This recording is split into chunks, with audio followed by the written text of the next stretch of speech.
우리 5주차 말씀 한번 보겠습니다. 제목을 한번 띄워주시겠어요? 제목은 한번 읽겠습니다. 시작.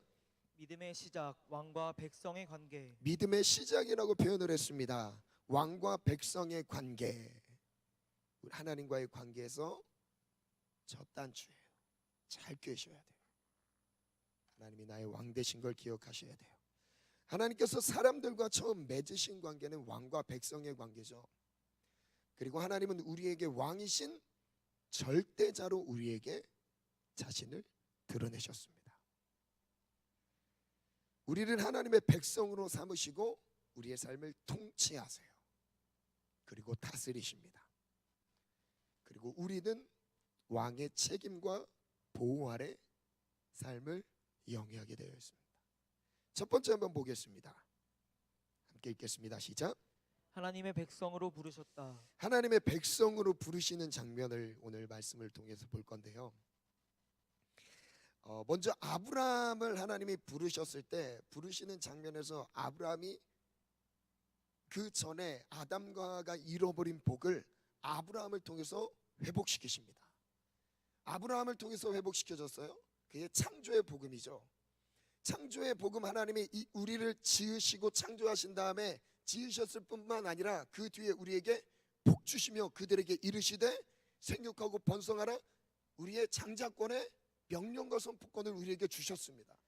즉 창조자의 권위를, 영적인 권위를 우리에게 그대로 주신 거예요. 이게 복인 것이죠. 그래서 그 전에 다뤘습니다. 이 복이라는 의미가 주일 예배 때 다뤘죠. 1주차 때 복음에 반응하라 주제에서 다뤘습니다. 복이 어떤 개념이었어요? 하나님 앞에 무릎 꿇는 게 복이었어요. 하나님을 송축하는 게 복이었습니다.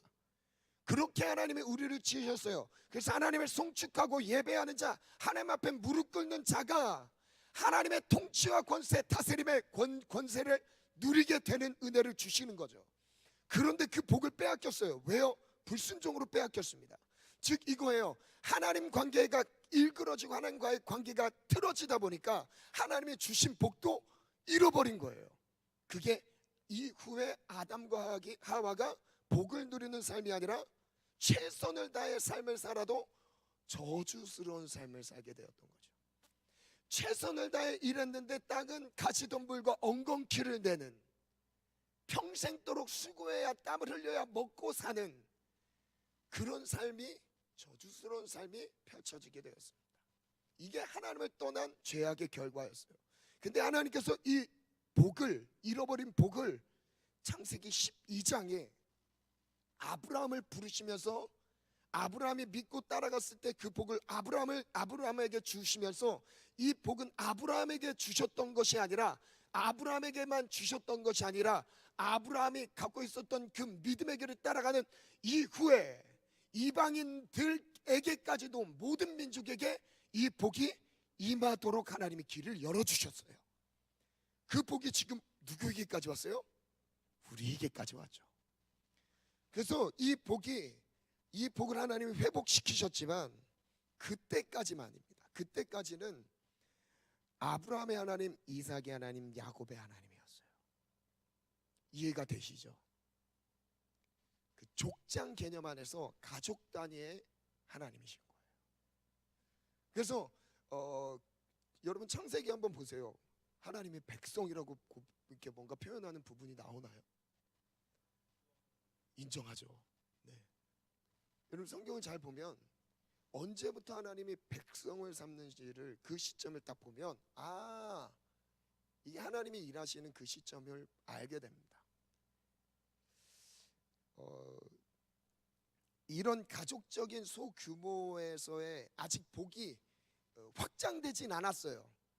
아브라함의 믿음, 그 혈통이 아직 시간이 많이 지나지 않았기 때문에 다른 민족에게까지 갈 만큼 그 민족도 아직 세워지지 않았기 때문에 그만큼 복이 그들 안에 확장되질 않았습니다. 하나님께서 그래서 그들을 번성케 하시려고 애굽에서의 430년을 보내게 하시죠. 물론 맞습니다. 아브라함이 범죄한 것 때문에, 하나님을 신뢰하지 못한 것 때문에 그들이 이방에서, 그의 후손들이 이방에서 계기되어서 나그네 삶을 살게 된다라는 예언이 이루어진 것도 맞긴 해요. 그런데 하나님은요, 이런 하나님이에요. 우리가 죄를 져서 넘어졌지만 우리가 하나님을 붙드는 순간부터는요, 그 과거에 있었던 죄의 흔적과 그 과정까지도 하나님은 선하게 바꾸셔서 일하실 수 있는 분이죠. 아멘. 그래서 430년 동안 시작은 아브라함의 불신 때문에 시작된 후손들에게 임했던 저주였어요. 애굽에서 포로 생활 약 400년 동안의 포로 생활을 보냈지만 하나님께서는 거기서 무슨 일을 하고 계신 거예요? 족장적인 단위 안에서 머물렀던 그 복을 확장시키고 계셨던 거예요. 민족의 단위로 확장시킨 거예요. 여러분, 지구 역사상 400년의 기간 안에 민족의 가족에서 민족의 단위로 번성한 민족은 없어요. 이렇게 급속도로 번성하게 된 나라나 민족은 없습니다. 그래서 이스라엘에 집중하는 거예요. 하나님이 400년 이 짧은 기간에 70명에서 시작된 그 가족이 몇 명까지 불어나죠? 장정만 60만 명이 됩니다. 장정만 60만 명이 돼요. 출애굽했을 때 군대의 수를 헤아렸을 때 남자 장정의 수만 60만 명입니다. 그래서 그 애굽은 긴장을 했어요. 이스라엘 백성들이, 유대인들이 너무 이게 번성하는 속도가 너무 빠르다 보니까 그들이 점점 세력이 확장되면 무력으로 우리를 이길 수 있다. 그래서 강제 노역을 시킵니다. 더 무거운 일을 시켜요. 그런데 그럴수록 성경은 뭐래요? 번성하게 됐대요. 누가 하시니까요? 하나님이 하시니까요. 질문 한번 띄워주시겠어요? 한번 읽겠습니다. 시작. 언제부터 우리를 하나님의 백성으로 삼으셨는가? 언제부터였을까요? 출애굽기 1장 7절인데요. 한번 읽습니다. 시작. 이스라엘 자손은 생육하고 불어나 번성하고 매우 강하여 온 땅에 가득하게 되었더라. 여기까지는 자손에 대한 이야기만 계속 나왔습니다. 이스라엘 자손 그의 아브라함의 후손들을 이스라엘 자손이라고 말하죠. 야곱의 후손들, 믿음의 후손들. 그런데 하나님께서 애굽에서, 출애굽기 1장이죠. 애굽에서 그들을 생육하게 하셔서 번성하게 하십니다. 그리고 온 땅에 가득할 정도의 규모로 일으키세요. 그 다음 말씀 한번 볼까요? 사도행전 7장 말씀 한번 볼까요? 17절 한번 읽겠습니다. 시작. 하나님이 아브라함에게 약속하신 때가 가까우매 이스라엘 백성이 애굽에서 번성하여 많아졌더니. 번성하면서 많아졌습니다. 애굽에서 번성하여 많아졌던 걸 강조하고 있어요. 그래서요, 제가 한번 준비는 안 된 말씀인데요. 출애굽기 1장 12절을 제가 읽어드릴게요.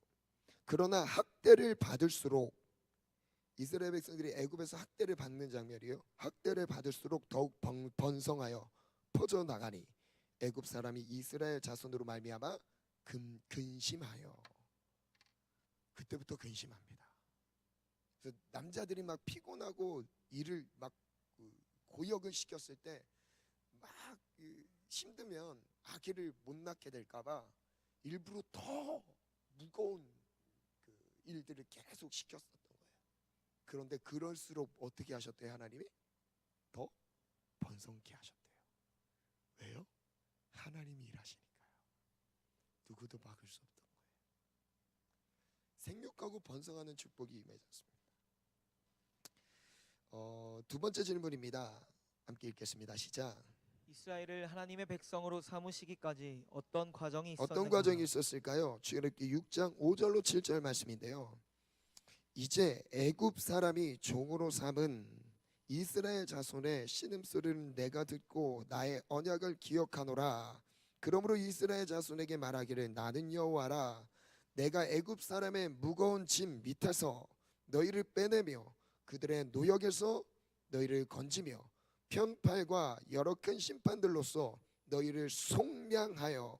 7절 같이 읽겠습니다. 시작.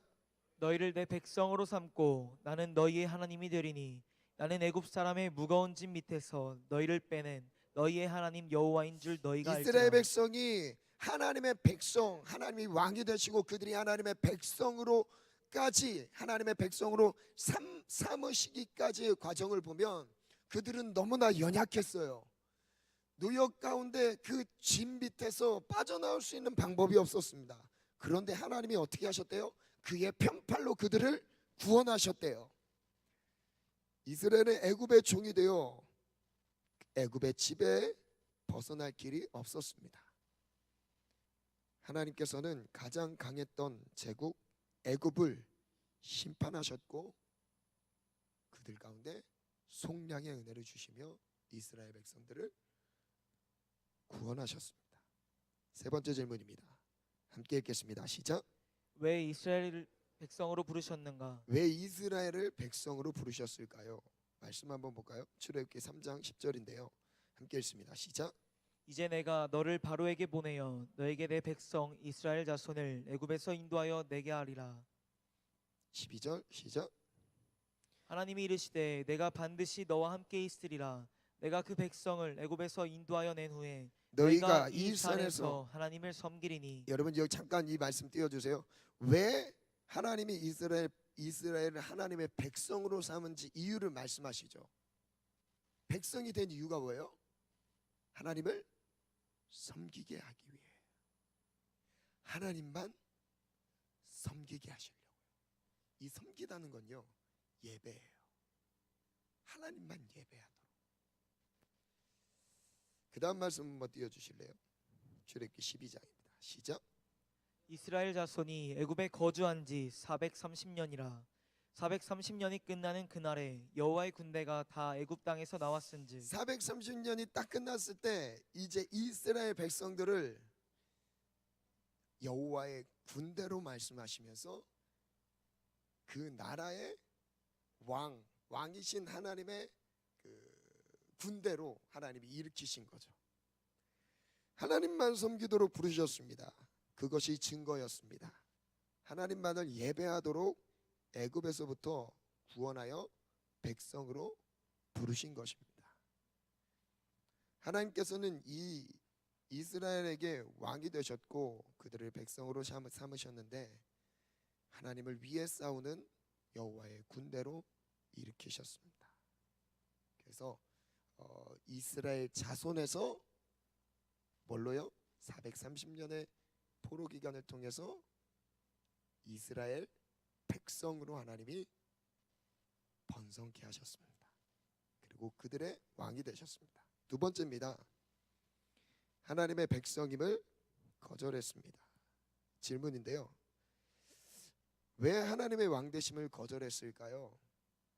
애굽에서 구원하신 하나님인데 그분이 우리의 왕 되신 건데 그렇게 구원할 수 있는 권력과 권세를 가진 이 땅에 어떤 존재도 없는데 왜 이스라엘 백성들은 하나님의 왕 되심을 거부했을까요? 거절했을까요?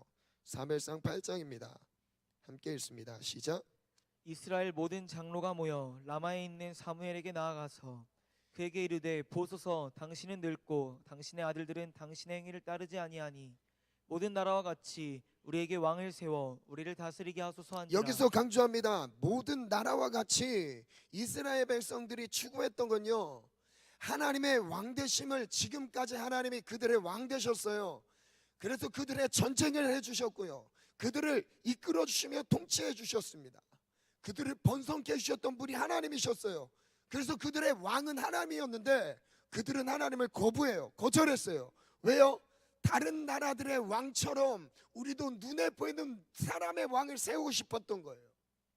하나님께 그래서 요청합니다. 하나님의 왕 되심을 거부했어요. 모든 나라 같이 우리에게 왕을 세워 우리를 다스리게 하소서 한지라. 6절 읽습니다. 시작. 우리에게 왕을 주어 우리를 다스리게 하라 했을 때에 사무엘이 그것을 기뻐하지 아니하여 여호와께 기도하매 7절 여호와께서 뭐라고 말씀하셨을까요?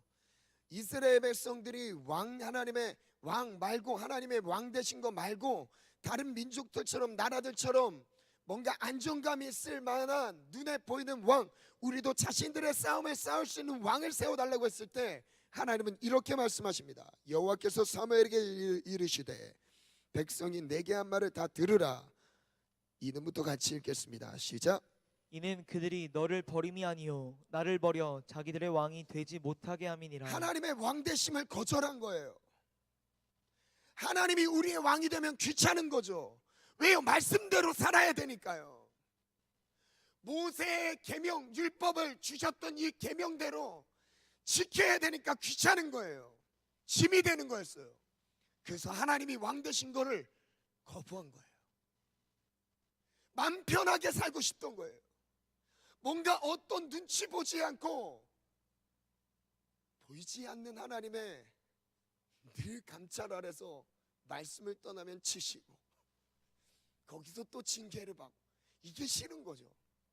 그리고 뭔가 눈에 보이는 병력과 전투력을 갖추어서 그들의 자기들만의 싸움을 싸우고 싶었던 거예요. 왜냐하면 그들도 지금 민족적인 단위로 성장했으니까요. 하나님이 필요 없는 거예요. 아니, 필요 없다고 느낀 겁니다. 8절 이렇게 말합니다. 함께 읽겠습니다. 시작. 내가 그들을 애굽에서 인도하여 낸 날부터 오늘까지. 8절? 8절 제가 안 띄웠네요. 네, 제가 읽어드릴게요. 내가 그들을 애굽에서 인도하여 낸 날부터 오늘까지 그들이 모든 행사로 나를 버리고 다른 신들을 섬김같이 내게도 그리하는도다. 문제는 그거예요.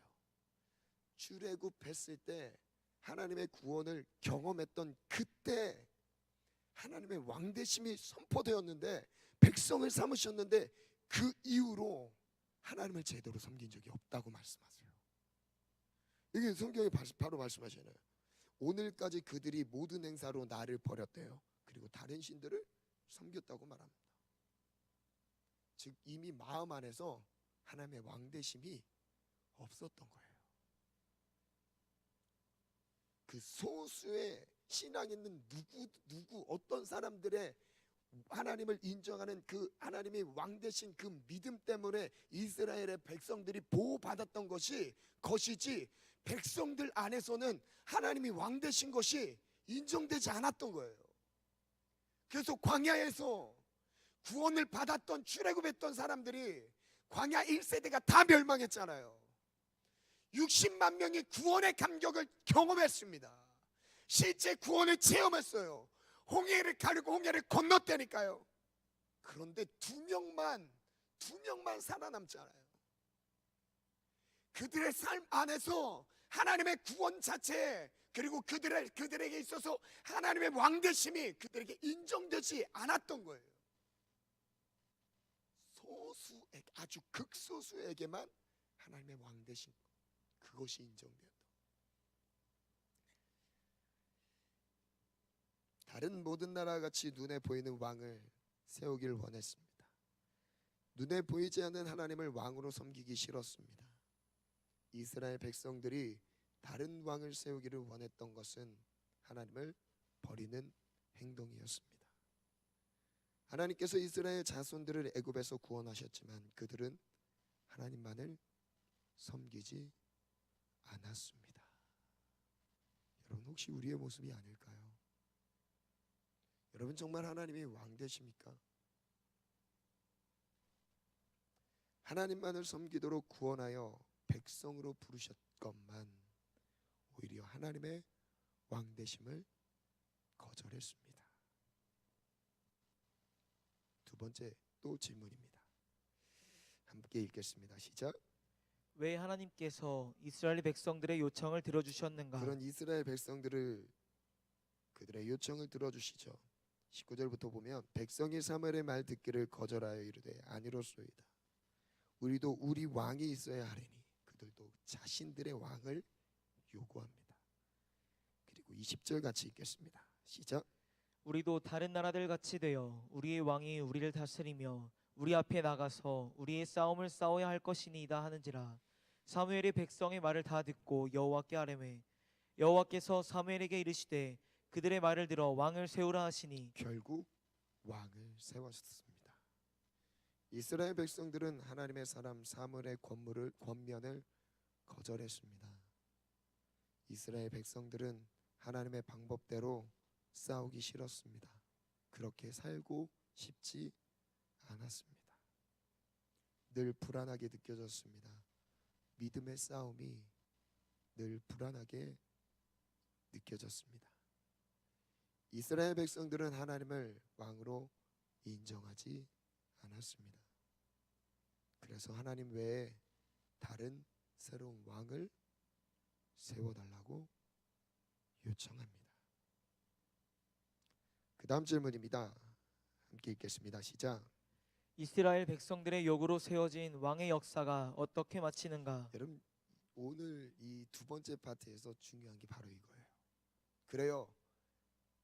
그래 하나님 그래 이 백성들의 신앙 수준이 안 맞으니까 어쩔 수 없이 들어줬습니다. 그래서 첫 번째 세워진 왕이 사울부터 시작되죠. 이스라엘 초대 왕입니다. 그 초대 왕부터 시작해서 유다의 모든 왕조 그리고 북이스라엘까지 봐도요. 참 암담합니다. 다윗 시대를 빼고는 거의 암담합니다. 거기서 강조하는 게 뭘까요? 말씀 한번 역대하 36장 11절부터 보면요. 남유다가 멸망할 때 바벨론에 의해서 멸망할 때 남유다의 왕이 누구였냐면 시드기야 왕입니다. 인간의 요청들로 인해서 믿음이 없었던 인간의 요청들로 인해서 세워진 왕, 그 왕의 결말은 어떻게 되는지 아세요? 두 눈이 뽑힙니다. 아주 비참하게 죽임을 당해요. 그리고 그 왕 두 눈 보고 있는데 자녀 2명을 죽입니다. 말씀에 이렇게 기록돼요. 근데 그 이유를 이렇게 말씀하시죠. 그 왕이 마지막 비참하게 마지막 그 인간의 요청으로 세워진 왕의 결말이 얼만큼 비참하게 되는지를 그 원인을 먼저 역대하에 이렇게 말씀하시는데요. 시드기야가 왕에 오를 때가 나이가 21세라 21살에 왕이 됐습니다. 예루살렘에서 11년 동안 다스렸어요. 그런데 문제는요, 이때부터예요. 12절 같이 읽겠습니다. 시작. 그의 하나님 여호와 보시기에 악을 행하고 선지자 예레미야가 여호와의 말씀으로도 일러도 그 앞에서 겸손하지 아니하였으며 왕이 하나님의 왕권을 기름 부어서 그 나라를 통치할 수 있도록 하나님이 권세를 부여해 주셨어요. 이스라엘의 나라의 그 왕은요, 다른 민족의 왕과 달라요. 그 왕은요, 하나님의 뜻을 분별해서 하나님의 뜻대로 통치했어야 돼요. 의롭게 거룩하게 하나님의 말씀대로 통치해야 되는데 그 왕이라는 사람이 그 백성의 리더가요, 악을 행합니다. 누구 앞에서요? 여호와 앞에서 악을 행합니다. 그래서 선지자, 하나님의 선지자, 눈물의 선지자 예레미야를 왕에게 보냈어요. 그거 아니라고, 죄에서 돌이키라고, 하나님의 뜻대로 항복하라고. 그런데 듣질 않아요. 어떻게 되죠? 겸손하지 않아서 듣지 않았습니다. 14절, 그 이후에 또 다른 죄악상들을 말씀하십니다. 읽겠습니다. 시작. 모든 제사장들의 우두머리들과 백성도 크게 범죄하여 이방 모든 가증한 일을 따라서 여호와께서 예루살렘에 거룩하게 두신 그의 전을 더럽게 하였으며 그 조상들의 하나님 여호와께서 그의 백성과 그 거하시는 곳을 아끼사 부지런히 그의 사신들을 그 백성에게 보내어 이르셨으나 그의 백성이 하나님의 사신들을 비웃고 그의 말씀을 멸시하며 그의 선지자를 욕하여 여호와의 진노를 그의 백성에게 미치게 하여 회복할 수 없게 하였으므로 하나님이 갈대아 왕의 손에 그들을 다 넘기셨습니다. 바벨론 왕의 그들의 왕에게 하나님이 다 넘기셨어요. 왜냐면요, 말을 전해도요, 하나님의 뜻을 전해도 들어먹지 않는 거예요. 왜냐면 당장에 나타나는 문제와 어려움이 없으니까요. 하나님의 말씀만으로는 부족하게, 그 충격이 부족하게 여겨지는 거죠. 그래서 하나님이 진노의 화살을 쏘기 시작합니다. 그들 가운데 하나님의 말씀, 하나님의 선지자, 하나님의 구별된 하나님의 뜻대로 살아가는 사람들, 말씀의 눈속에서 하나님의 뜻을 제대로 전달해 줄 수 있는 사람들, 그렇게 살면 안 됩니다. 하나님의 뜻은 이거예요. 우리 인생의 기준이 말씀입니다. 제시해 줘도요, 마음 자체가 오히려 그 제시하는 기준에 대해서 비웃었답니다. 왕뿐만 아니라 모든 백성들이 그랬어요. 심지어는요, 그 하나님과의 관계를 다시 회복시키는 제사장의 직분을 가진 사람들도요, 말씀대로 사는 사람이 없었던 거였어요. 여러분, 이 정도로 하나님의 왕되심을 거부했던 시대였습니다. 지금도 우리가 예배당에 나왔던 것이 전부가 아닌 거죠. 예수님을 구주로 영접한 게 사실 그 예수를 믿는 게 구원이지만요, 그것만으로는 우리의 신앙을 제대로 설명할 수 없어요. 그래서 시작점인 하나님이 나의 왕 되신 하나님의 이 신앙, 하나님과의 관계가 바르게 세워지지 않는다면요, 여러분, 왜곡된 하나님을 내가 섬길 수 있어요. 어떤 하나님이요? 잘못해도 하나님 이해하신다. 내 맘대로 살아도 하나님 나 사랑하시는데 나 포기하지 않으시오. 여러분, 이 잘못된 이걸 가치관이라고 하죠. 영적인 가치관이 뼈대인 거죠. 뼈대인 거예요. 생각의 뼈대예요. 가치의 뼈대예요. 이 뼈대가 잘못 세워지면요, 잘못 가고 있어도 스스로 잘 가고 있다고 생각합니다.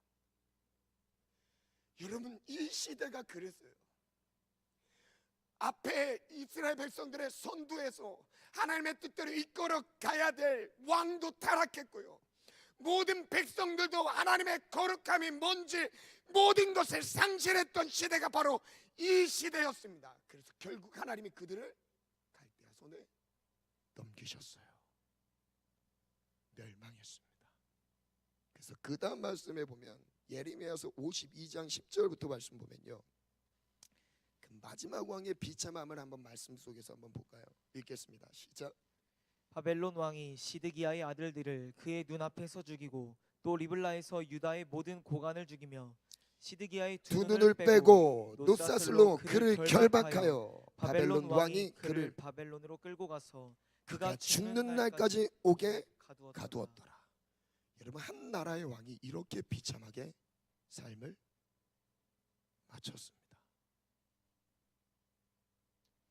여러분, 입장을 바꿔서 한번 생각해 볼게요. 사랑의 하나님이라면 이렇게 하실 수 있을까? 의문이 되시죠? 여러분, 사랑의 하나님이 나오기 전에 먼저요, 질서의 하나님이세요. 공의의 하나님이세요. 하나님의 거룩함, 하나님의 의로움, 우리에게 말씀하신 하나님이 내 삶의 왕 되신 그 관계가 세워지지 않으면요, 그냥 망나니처럼 막 사는 거예요. 감정대로 삽니다. 눈에 보이는 대로, 느껴지는 대로 살아요. 그리고 하나님이 내 삶을 책임지시겠다라는 허황된, 잘못된, 왜곡된 믿음을 갖게 되는 거예요.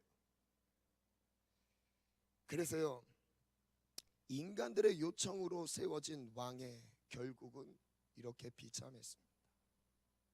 하나님을 마음에서 멀리하고 떠난, 하나님의 왕되심을 거부한 이스라엘 백성들의 그 왕의 결말은 이렇게 비참했습니다. 여러분, 세대가 이렇다고요? 말씀은 안 변해요. 세대와 가치관은 변할 수 있어도요, 죄송합니다만 말씀은 변하지 않아요. 세대의 흐름을 따라고 문화와 유행 따라가다가 결국 멸망합니다. 말씀만 따라가셔야 돼요. 말씀과 다른 내 삶을 보고 엎드리셔야 돼요.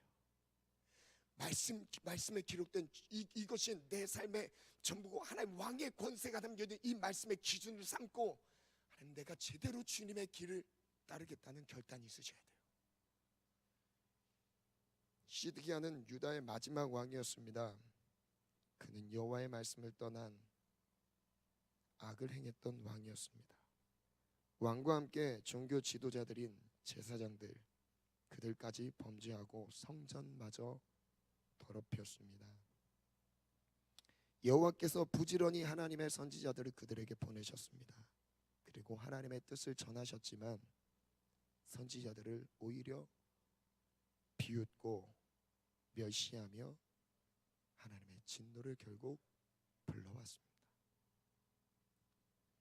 결국 10왕의 역사는 비참하게 마칩니다. 하나님께서 바벨론의 포로로 넘기셨고 시드기야 왕은 바벨론 왕에 의해 눈앞에서 두 아들을 잃고 두 눈이 뽑히게 되었습니다.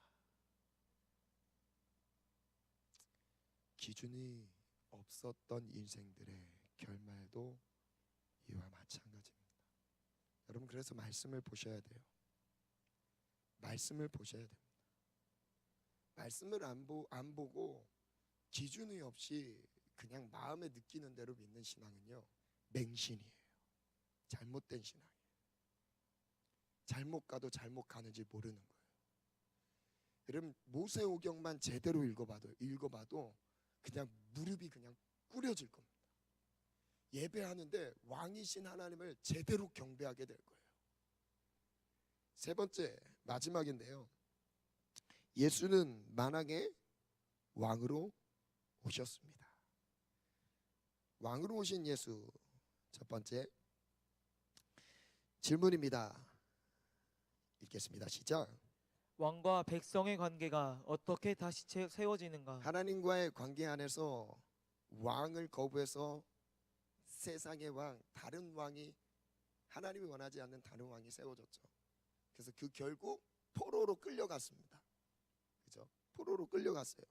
결국 70년 뒤에, 바벨론 포로 기간 70년 뒤에 돌아왔어요. 그런데 왕이 있어요, 없어요? 없습니다. 그 나라에 하나님이 새로운 왕을 준비하셨어요. 누구예요? 마태복음 1장에 나오는 예수님입니다.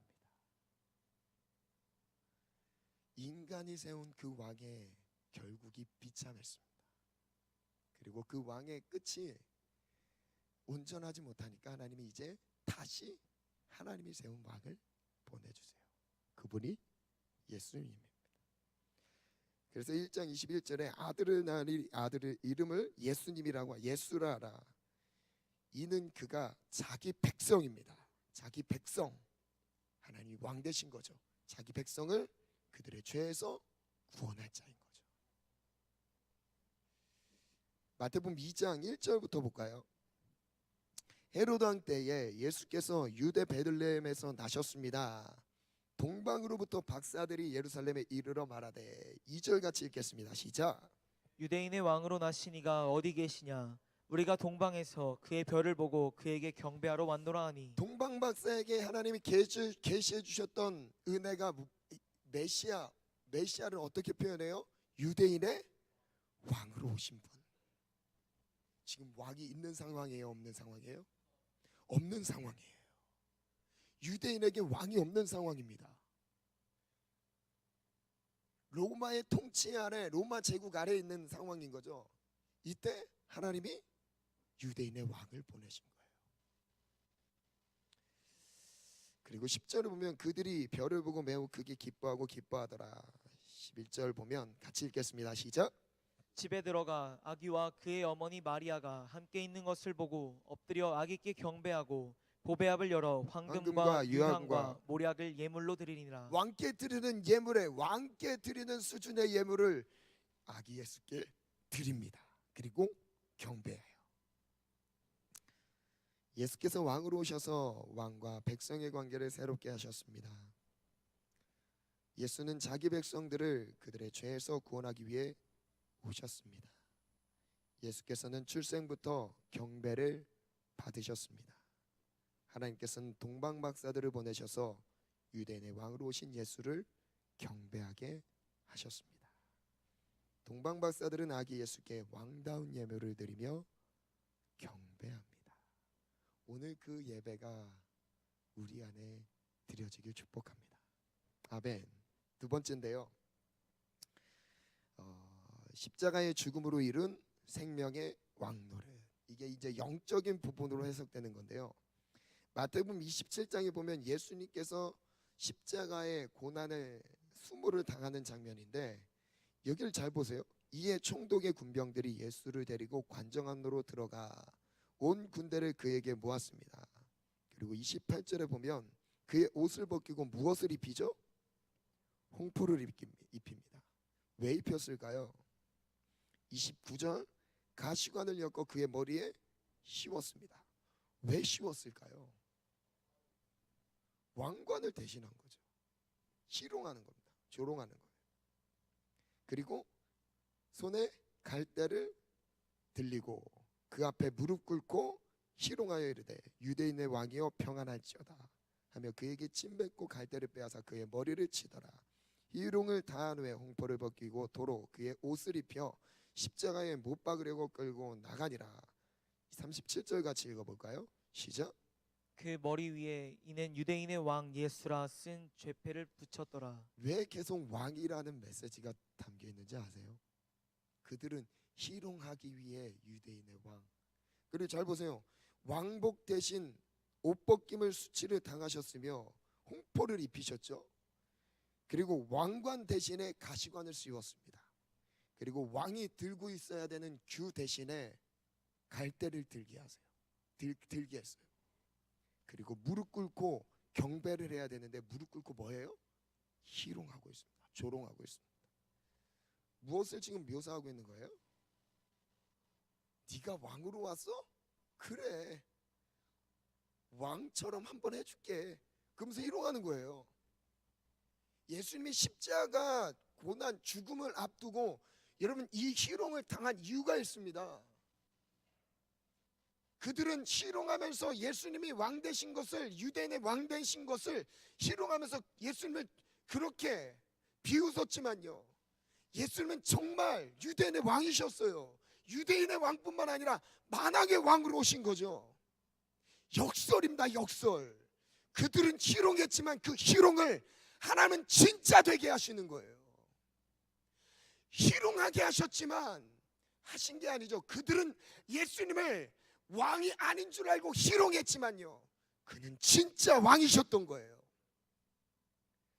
그 다음 질문인데요, 한번 읽겠습니다. 시작.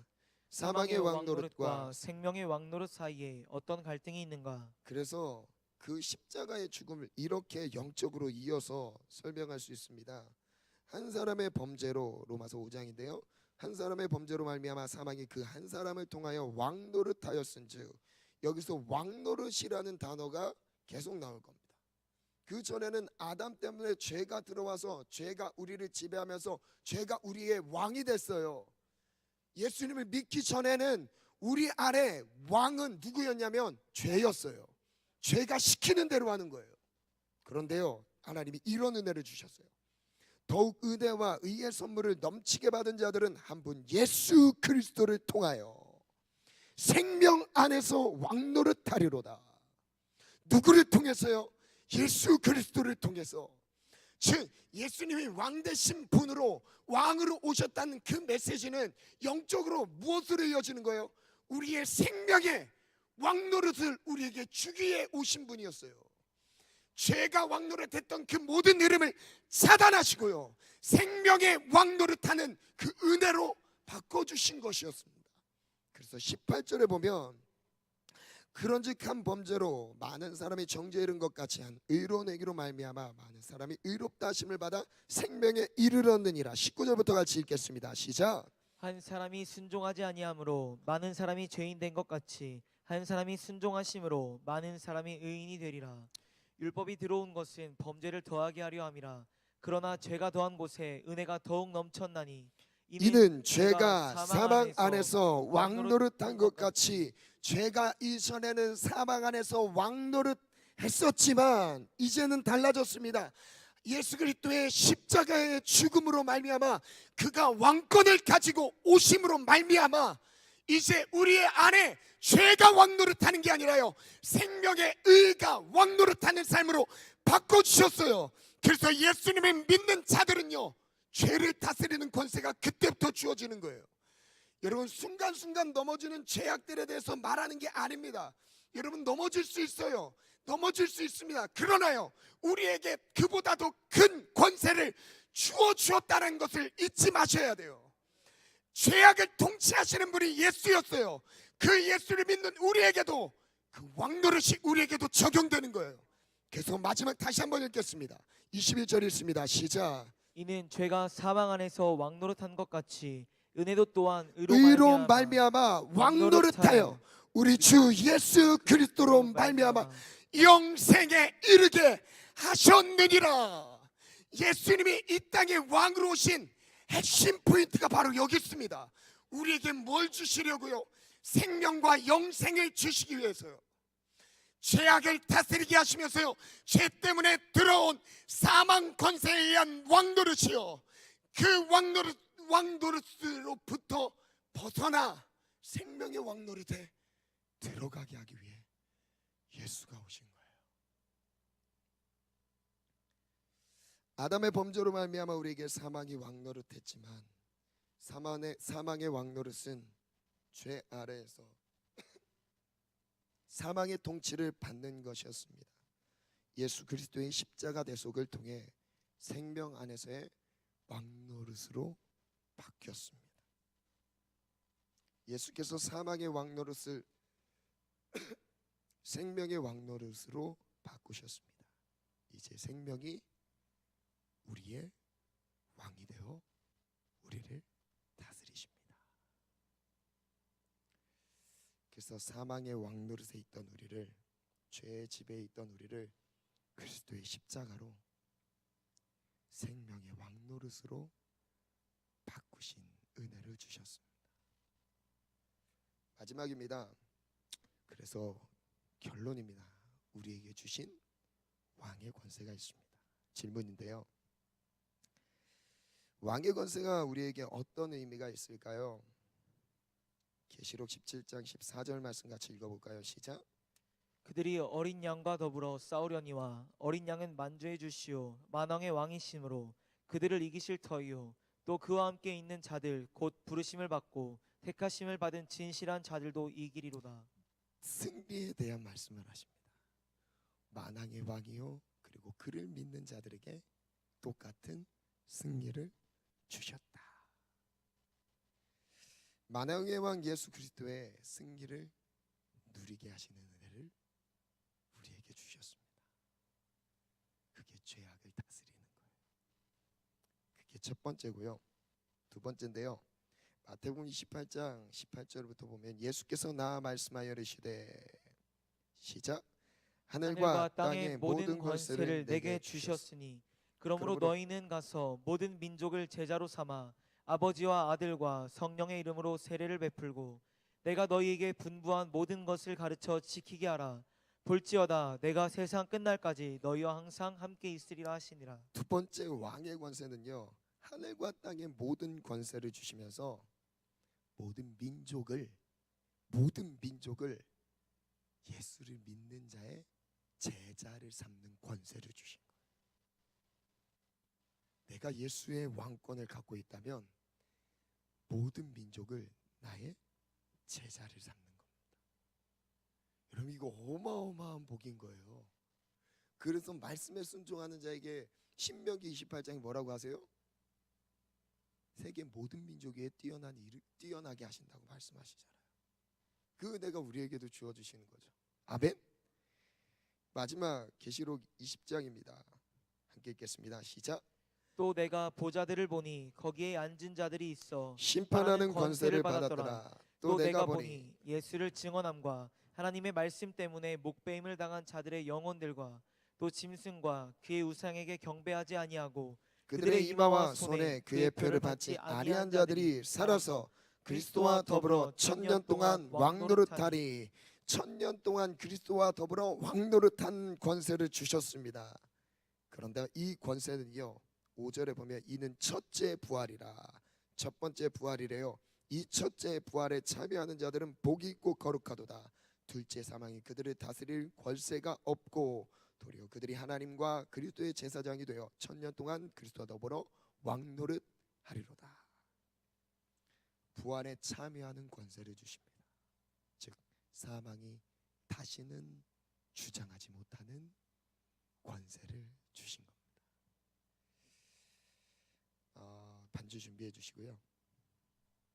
마지막 글을 한번 띄워주시겠습니다. 요약 글입니다. 함께 읽겠습니다. 시작. 하나님께서 처음 우리를 부르실 때에는 왕과 백성의 관계로 부르셨다. 왕의 통치와 권세로 백성들을 다스리며 보호하기 위함이었다. 하나님의 백성으로 부름을 받았던 우리가 백성의 길을 거절하며 하나님의 다스림을 벗어난 결과 죄의 지배 아래에서 사망의 왕 노릇을 피할 수 없게 되었다. 결국 예수 그리스도께서 만왕의 왕으로 오셨다. 이것은 세상적 가치와 다른 차원에서의 왕이셨다. 예수 그리스도는 세상 나라를 통치하는 왕이 아니다. 십자가의 죽음으로 우리를 지배하던 죄악을 담당하셨다. 여기가 핵심이죠. 십자가의 죽음으로 반주해 주세요. 우리를 지배했던 죄악을 다 담당하셨습니다. 여러분, 예수님의 왕 되심만 제대로 인정하면요, 그 왕의 권세를 가지고 죄악을 정복합니다. 그래서 진정한 예배자는 승리자예요. 정말 하나님을 나의 왕으로 섬기며 예배하고 경배하는 삶은요, 죄악이 우리를 지배할 틈이 없습니다. 그래서 그 죄가 없었기에 사망도 예수님을 가둘 수 없었습니다. 그리고 그는 죽음을 이기신 부활의 능력으로 사망 권세를 완벽하게 정복하셨습니다. 아멘. 완벽하게 정복하셨어요. 그 다음 마지막 읽겠습니다. 시작. 우리를 지배했던 사망 권세를 멸하시고 예수를 믿는 모든 자에게 생명의 왕노릇 아래 두셨던 것이다. 더 나아가서 우리에게 왕의 권세를 부여하시며 죄와 사망에 다스리게 하셨다. 마지막 문장이 오늘 마지막 우리의 핵심, 이 부분을 우리에게 이 말씀을 붙잡고 한번 기도했으면 좋겠습니다. 여러분, 죄와 사망의 권세를 다스리는 그 힘은요, 왕의 권세가 임할 때입니다. 예수님은 통치자예요. 다스리시는 분이에요. 그럼 무엇을 다스리시죠? 모든 영계와 모든 만물을 다스리시는 거예요. 특별히요, 악한 영들을 정복하시고 그들을 이기셨습니다. 그리고 그들을 이기시면서 우리에게 그 권세를 부여하셨어요. 우리에게도 이기라고 주셨어요. 그래서 우리도 죄악을 다스리는 거예요. 이제 거룩한 믿음의 발열로 들어가는 겁니다. 여러분, 우리가 없는 게 아니에요. 이미 주어졌어요. 그러나 이 시간 다시 기도할 때 하나님, 우리 안에 왕의 권세가 살아나게 하시고 예수님을 왕으로 섬기는 은혜가 우리의 삶 속에 누려지게 도와 주옵소서. 두 가지 기도하겠습니다. 첫 번째, 하나님을 왕으로 섬기게 하시고 하나님이 내 삶의 왕이요, 내 삶을 통치하시고 다스리시는 분이라는 걸 하나님 놓치지 않게 도와주옵소서. 두 번째입니다. 그 왕의 권세가 내게 임하길 원합니다. 그 왕의 권세로 예수님이 모든 것을 이기셨듯 하나님, 우리도 승리하게 도와주옵소서. 그 승리의 권세를 예수를 믿는 모든 자에게 주셨듯이 그 은혜를 누리게 도와주옵소서. 우리 같이 두 손을 높이 들고 하나님 왕 되심을 찬양합니다. 먼저 해야 될 고백입니다. 하나님은 나의 왕이십니다. 우리 같이 주님 세 번 찾고 합심하여 기도합니다. 주여